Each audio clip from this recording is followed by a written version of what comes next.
Hey everyone, I'm Jack, and in this video, which is part of an ongoing series where I interview people about their experiences living abroad, I speak with Unai about his experience living in Italy on an Erasmus from Spain. I hope that you find his story interesting and get to listen and learn a bit from his advice. Okay, so I'm Unai and I went on an Erasmus for the entire school year to Roma, in Rome.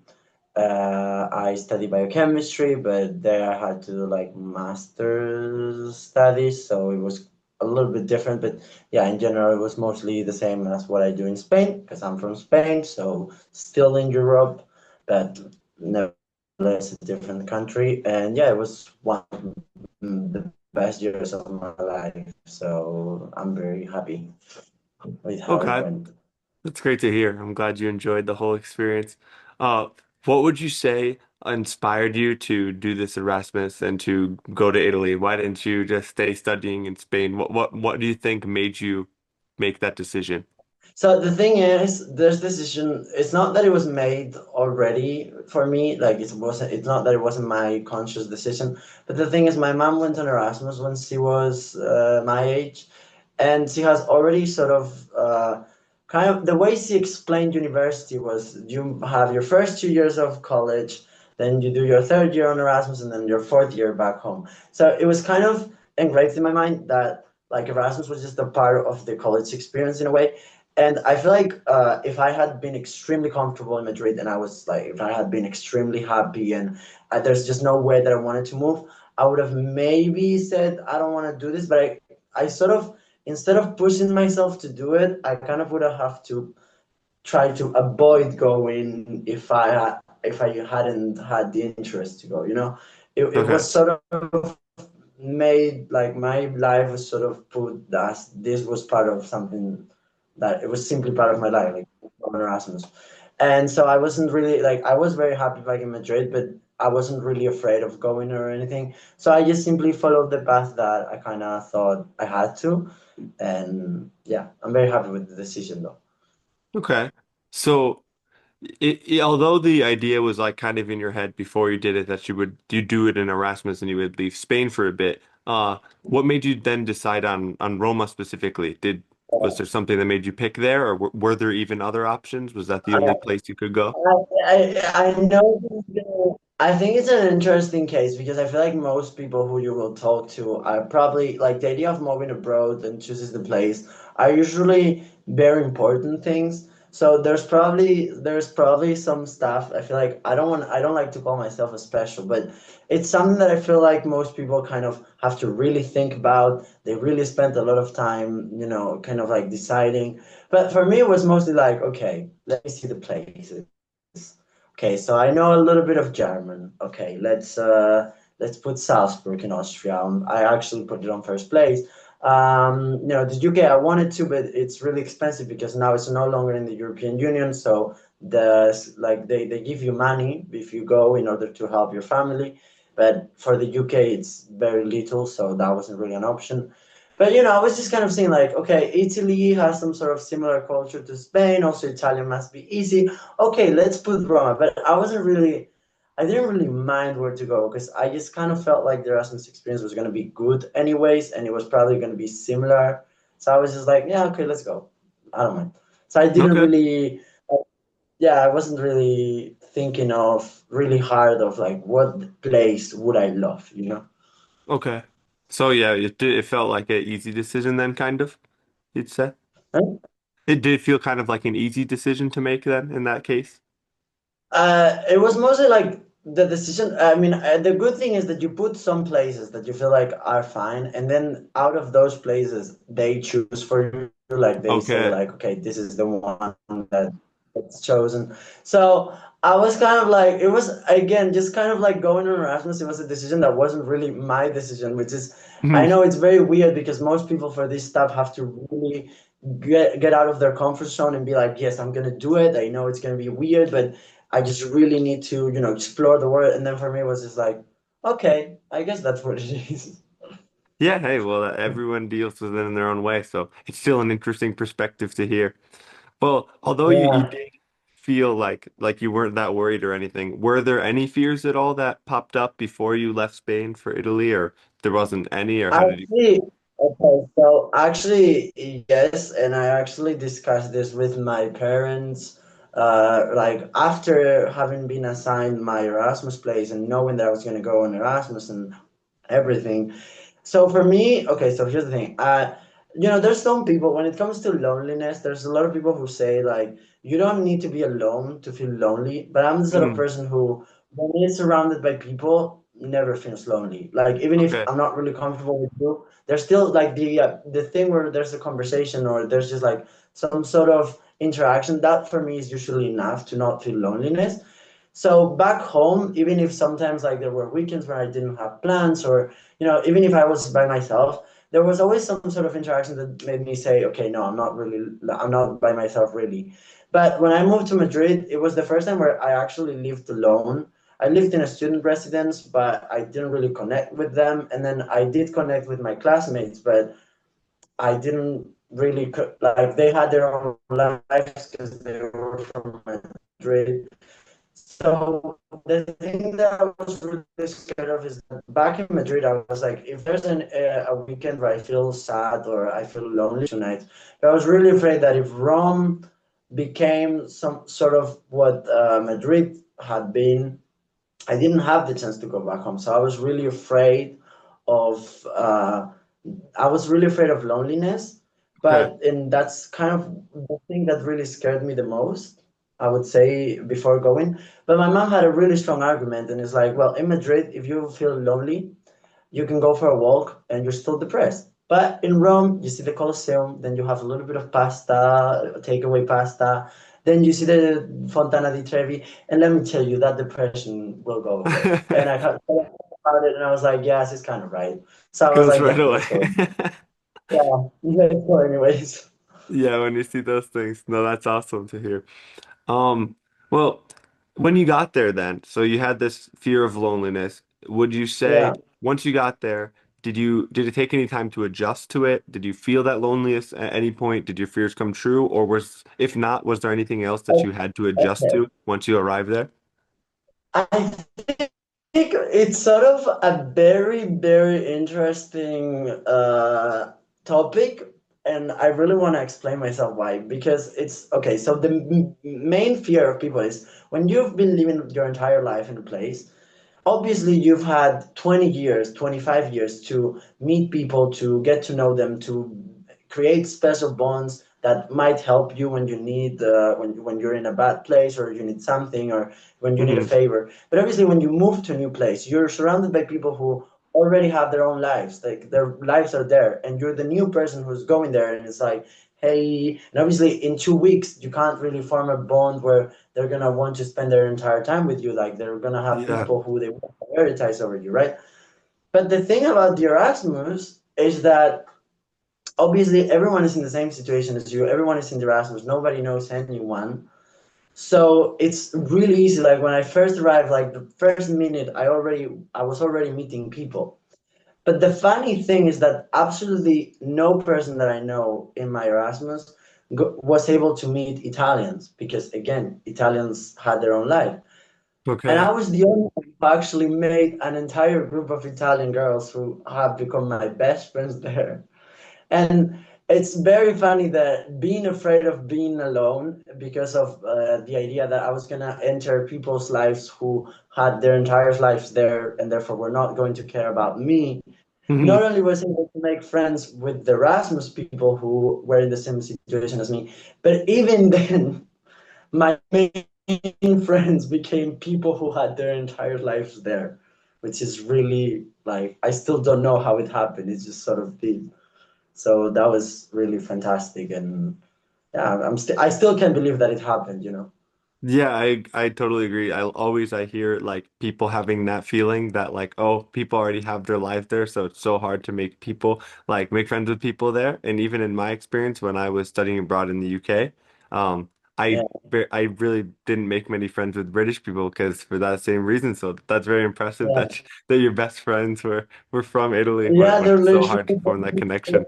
No. So, and let's say like they were in the suburbs, so there were people who not only were from Italy, but even like from the city of Rome itself. So that was Yeah. really crazy. But we just sort of connected. It's just, I mean, the thing that happened was that I had classes with them, and there Mhm. was lunchtime in the middle.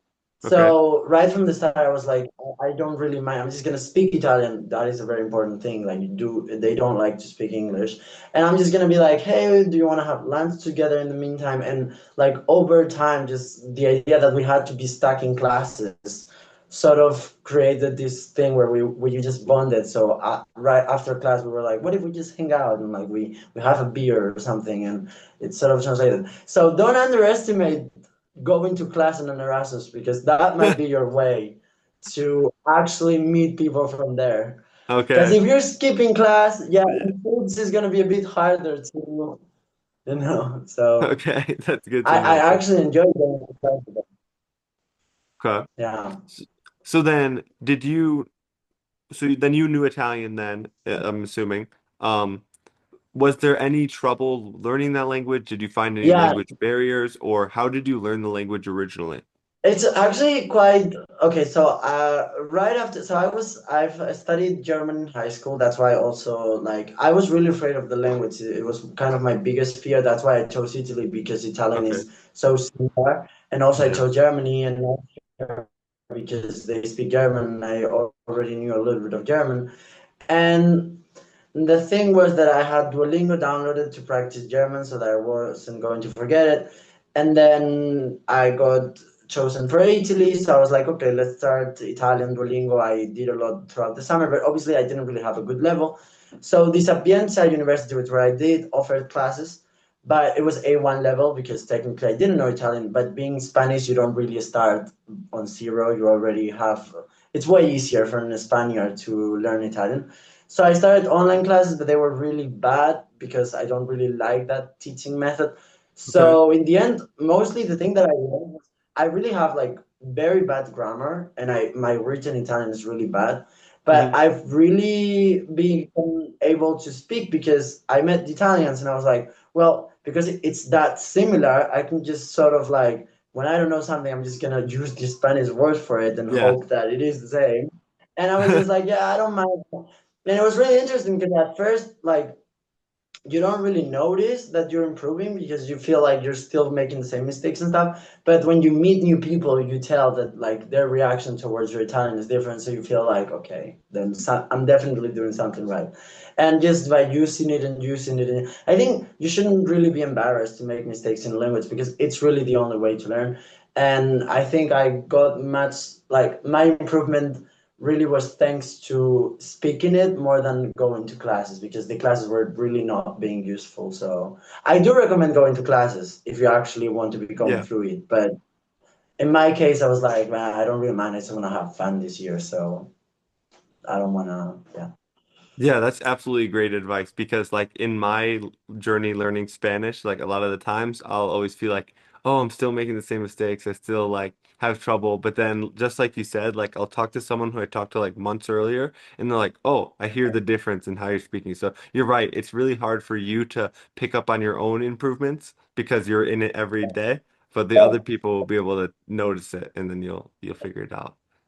I would say it's sort of like when you become taller, because when you become taller, you see how you're like growing inch by inch. You don't Mhm. really see that 3 months ago you were 1 foot smaller Yeah. because you've just seen growth in inches. But someone Yeah. else who has only seen you when you were 1 foot smaller, suddenly they look at you and it's like, what has happened? You know? Yeah. So I think sort of a good comparison there. Yeah, that's a great way to look at it. Um, Yeah. so being in Italy, was there anything about Italy that shocked you that like made you think that like wow, this is so different than home, or was there anything that they didn't have that you maybe missed from back in Spain? I think, well, I mean, I really think that like, they're very similar cultures, but I think okay, so there are definitely customs that are different, but I Hmm. don't think they're a big deal, and I don't think I don't think, I think you will still be able to enjoy your experience there. If you're from Spain, you're not going to really feel like it's so different. Like I can't really adapt to the culture. There are Hmm. some things like I feel like Spanish people tend to be. I know it's gonna sound weird, but more aggressive. They tend to have be more in touch with their emotions in a Hmm. good way, but also in a bad way because they can be very intense. I've realized that Italians, even though when it's true that if you complain about pasta, they will absolutely be mad at you and like shout at you almost. In general, they tend to be very more passive and they don't really mind about stuff. They're just kind of like the example of Dolce Vita. They just sort of like chill and they're just like go with the flow, which was something that, it was really interesting to see. Even politically, like in Spain, we're like extremely polarized. And Hmm. even if in Italy, there's sort of like the south, like terrones and polentones in the north, Hmm. even then, they do it more jokingly than actual serious problems, which I feel like back in Spain, it's way more like an actual issue Okay. where like people do not like each other. Hmm. So it's sort of, but I do have to say I've had a very big sense of identity, not that much on Italy itself, but really Rome. Like I do Okay. consider myself Roman now, and it's interesting because I feel like we live in a world that is so interconnected right now. Definitely.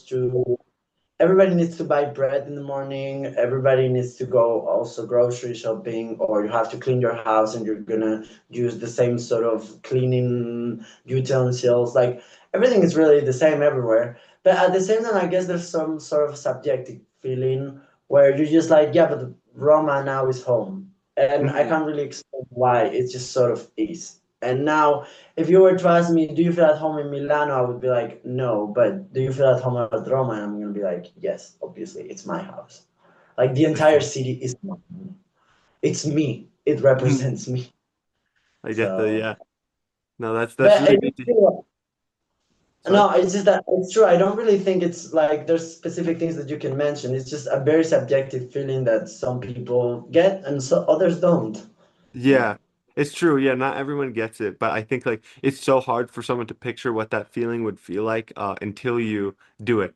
Like it's something that's Yeah. so specific to living in a different country or living in a different city even, but somewhere that's like apart from where you grew up in, you can like really start to form an identity with that new place and like feel like you kind of like even sometimes for me at least, like I even get homesick thinking about like my Erasmus. Like I wish I could be back in the city in Yeah, Colchester that I was sure. studying in, like sometimes that Because happens even now. But I also say, like for example, I have well, I have my cousin who also did Erasmus, Mm, and he, for example, always said like, for me, Spain is my home. It's my country, so it's just my home. No matter where I'm in Spain, I feel like home. And I say, for me personally, because I've literally lived in Roma and I've done things in Roma. Even though Barcelona is part of the same country where I live, if I go to Barcelona, it's a completely different place from my house. I don't really feel like I feel like a tourist as much as I feel when I'm in Paris. But yeah, Roma, even if it's outside of my country, it's actually my home because I've lived there. So, as yeah, you can see, like even my cousin, we have developed completely different feelings towards Erasmus. So yeah. it's You're just kind right. of every person feels it in a different way. So That makes it's sense. it's very personal. Yeah. Well, on top of that, w would you have for anyone who's might be doing an Erasmus in the future, like, do you have any advice for them, what they should think about before they go, or just any general advice? Yeah. So I have two main advices that I would really recommend. The first one is I do think you need to be prepared to spend time by yourself because even if you make so many friends, it's different when you're from people who you've grown up with, you've been friends since you were a child. Like Hmm. the feeling is completely different. And the friends, even if the friends can be as much friends as the people you've grown up with, I'm not saying that you have to have 10 years of friendship in order to be considered a good friend. The sort of friendship that you're going to develop is different, and therefore you really need to put yourself first in life. It's in everything, but especially when you move to a different place, you definitely have to think, I have to be good with myself. I have to be really okay with being with my own thoughts. And then the second one, which is not as relevant, but I do think it's relevant, I think in your okay, so obviously money is a big factor. So obviously, depending on the money you have, you're going to be able to afford different places. But I really recommend trying to find a place that it's close to the city center or that allows you to not take the underground, for example, because I think like, for example, those are very small things that we don't really realize, but spending Hmm. 1 hour in the underground without Yeah. seeing the sun really will make us, it will be detrimental for our mental health. So I think being able to walk to place or take the bike, some sort of things that will make our daily life more easy, that will make it easier, I think it's important. So I think finding a good place, some people might prefer not being close to the city center, but at least realize where you want to live and what sort of daily life you want to follow Hmm. before you even get there. And then the second thing is how to manage time by yourself. Those would be my two. Okay. Yeah, I really love both of those because I experienced very similar things on my Erasmus as well.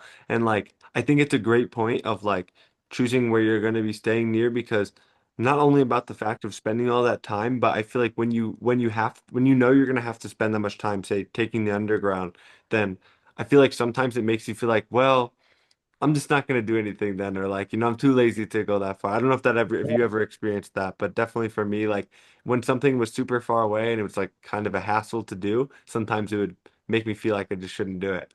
Yeah, like for example, there's something that old people, for example, that's the way that they say for old people, like at least go out for 30 minutes because it's not just going out, it's putting on your makeup, putting your pretty dress. Like that already will take a big chunk of the day that Hmm. will make you try to be presentable, try to be nice to, it will uplift you even if you don't realize it. So I feel like when you go somewhere, I feel like you have to put on your mindset like even if it sucks, I'm just gonna not obviously don't go to things where you're not gonna enjoy because if you're not gonna Yeah. enjoy party or the field trip, then you're not gonna that will not make you happier. But just try to like it's okay. I'm gonna take my bike and I'm just gonna try to move. I don't want to get stuck in one place because when you get stuck, it's harder to get out.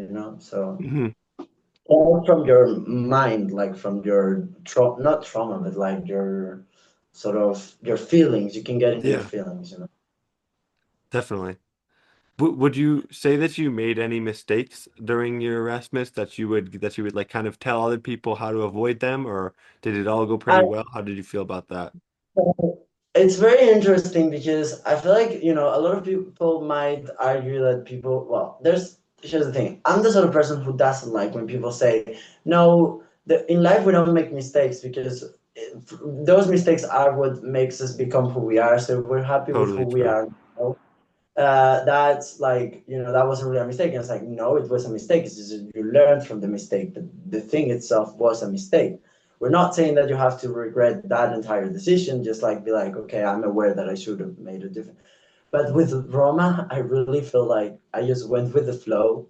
I let like the sea carry me, and everything just kind of went smoothly. So I've really it's hard because you do want to say like I was capable of despite the hardship I managed through it and I overcame it, but it was just like no, it was a really easy year, like easy in the sense that I was just really happy and I was just it was really the perfect year. Like I have no complaints, no, and I don't necessarily think that it was my doing. I think I was really Mhm. lucky with the people that I met, and also with the place that I got to stay, and the city itself was really a fantastic city. So it wasn't really me; it was everything that surrounded me. But if everything that surrounds me is great, why would I have Yeah. any regrets? Since I Hey, I don't. mean, that's just as good then to hear because like could help to relieve some people's fear that like there's going to be all these things going wrong because yeah, to be honest, like I also agree that in mine it almost felt like the most perfect year of my life. Like I didn't even like anything that went wrong, like that was small, like I didn't even really think about it because all the other stuff was Yeah, like everything else around it was so good that like it was hard to even notice anything bad that would happen. And because they weren't that bad anyways if something did yeah. happen. Yeah, Yeah. it might objectively it might be, but you're just like whatever. Like I'm Yeah. fine. Sometimes it's just like yeah, there are bad things around me, but it's not that I'm trying to avoid them. It's just that I don't even see them because I'm just happy. Like, Yeah, yeah, what do you want exactly. to do? That's So yeah, exactly right. But here's the What? thing, I want to point out that, see, like, I want to just add a little bit, like, the living stuff, like, because I know you did your Erasmus with my cousin, your Mhm. living condition was totally different. I was literally 20 minutes walking from the Colosseum. So I Yeah. was literally in the city center. It was really perfect. And in your case, it was completely different. You were in, like, a college campus outside of, Hmm. like, any sort of civilization. And even then, like, even if they were so different, we both were happy with our decisions. I think so, Yeah. at least. So, like, it's not really that there's a good way to choose a place to live. It's just Yeah. that the when you do it, think about what's your priority. I just wanted to add that because I've realized now, and Yeah, yeah, no, that's good advice. I didn't even think about that yet because now that you say it, yeah, they were such different places, but we still had like somewhat similar experience where all of it were just like so happy and good. So that's definitely a good yeah. point. Thanks for making that. Um, how would you say that like this time living in Rome and living abroad changed you as a person, if you feel like it did? I think it has really made me realize that the entire world is my oyster. Like, I Same. really know, I feel like, right, I feel like we live in one world and the entire world is out there to explore. And it's just, I know it would be a completely different conversation now because maybe I would go without knowing what my job would be. The security of, like, when I went to Rome, I knew that even if it wasn't the greatest year of my life, I was going to come back home anyway. So it would be a completely different way, but I feel like it's a really good starting point for. I think the Erasmus thing has a very amazing thing that is like you have the security that you're gonna go back home. So if Hmm. you don't if you like it, but you're happy with just being a one-time experience, you can just enjoy it as that. But then Yeah. it also allows you might feel like, no, I am destined for something bigger. And I feel like I'm really happy at home. Everybody tells me you have to be depressed now, right? And I'm like, no, I'm not. Like, I love my house, I love my people, my friends, everyone around me. Like, I'm super happy to be back. I miss Rome, obviously, but Hmm. my life here is good. But has also made me realize that if I eventually have to make a change, I will make it and I will be happy to make it. And I will be nervous and I probably have worries about them, but I won't really be afraid to make it. Even if I were to be afraid to make it, I will still make it. I know that I Yeah. will be prepared to just do it. And that really makes me really happy because it's something that if I hadn't gone on Erasmus, maybe I wouldn't feel like it. And also the friends that I've made there, like those friends, even if I don't see them anymore, I really hope I do though. But even if Yeah. I don't, they've they've really shaped me as a person in so many ways. So it's just like thank you. I really give a huge thank you to everyone, the Spanish friends, the French friends, my roommates, my Italian group, which I absolutely adore. Like everyone has really shaped me into who I am. So That it's something that I just take away. That's so amazing. Like that makes me so happy to hear because like I had a very similar experience and like I wouldn't be talking to you here right now if I hadn't if I had not done that exp the study abroad as well. So like Yeah, if you just had seeing how you like how much it changed you, how it really opens your mind. I think that's such an important thing for people to realize. Like if you do that, you leave where you're from, you're gonna see all these new perspectives. Just like you mentioned all the different yeah. people there that like change stuff for you. It's really gonna open your mind to so many new ideas. It's interesting because I feel like, especially what it does, is not that it opened it. That's why I already had it engraved in my mind that I was going to do an Erasmus. But it really makes you realize that open-mindedness is not. It's not a theory where you think you are open-minded. You know that you are. You Yeah, realize, oh no, yeah, actually I am. Like, it's not that I thought I was. It's that I literally am because here I am. Like, I'm in yeah, Rome. I'm happy. I love it here, and I'm ready to move to Frankfurt next. I say yeah, Frankfurt because my cousin is there, but I don't know them. Like, exactly. what's the next destination? Yeah, I know that feeling, and I'm so glad you experienced that as well. And I think it's so important for other people to hear about that. And I think you put it in an absolutely amazing way. So that's absolutely great. Yeah. But I guess then just is to close it off, is there any other advice or anything you want to leave the viewers with about your experience or they should think about? I just really want to tell people, like, first of all, nowadays with the internet, even if you feel like the year is not going as great as you think it is, there are places where you can get sort of help, or I feel like there's many ways that you can reach out to people in order to get help if you're in a different place. There's probably at least like even now with how connected we are, maybe like the friend of your sister who went on Erasmus will help you with like the moving stuff what you have to do. Like try to again just do not be afraid to ask for favors or for help when you need it, and just also even if you're worried, try to. I know it's very easy to say try to not be worried, but yeah, try to just go with the flow and see how it goes because it's an entire year, or even if it's just 5 months, it's 5 months. When you start, obviously, you're not going to know anything. You're going to feel like a crazy duck moving around without, but eventually everything will start falling into place. And again, if it doesn't, there's many people who you can reach out to, and hopefully it will. And if it does, just enjoy it. That's an absolutely great way to end it off for them. I think that's great advice. I really appreciate you coming on here and sharing your No, experience with I everyone. I think it's going to be really helpful to hear about this for a lot of people, especially people who are considering Erasmus or maybe worried of whether or not to do it. So your experience sounds absolutely amazing. no, I think you're already I think I'm really just adding some like spice to it because you are literally the main course. Like you're doing everything already because you've had the same experience as me before me even. So you already are giving advice, and I think already by following, you're definitely already learning and decisions and stuff. But really, you're already, I think, doing the work. I think. But thank you. So of course, thank you as well. Thanks for watching. If you enjoyed this video, then I definitely recommend getting subscribed so you can learn more about traveling. I post different videos about tips or specific travels as well. Also, if you want to come on to this show, you can send me an email at hello@jacksotaro.com letting me know where you went and we could figure out a time to get you on. Also, if you want to learn more directly from me, you could join my free WhatsApp community, which is linked down in the description. Thanks so much for watching. See you in the next one.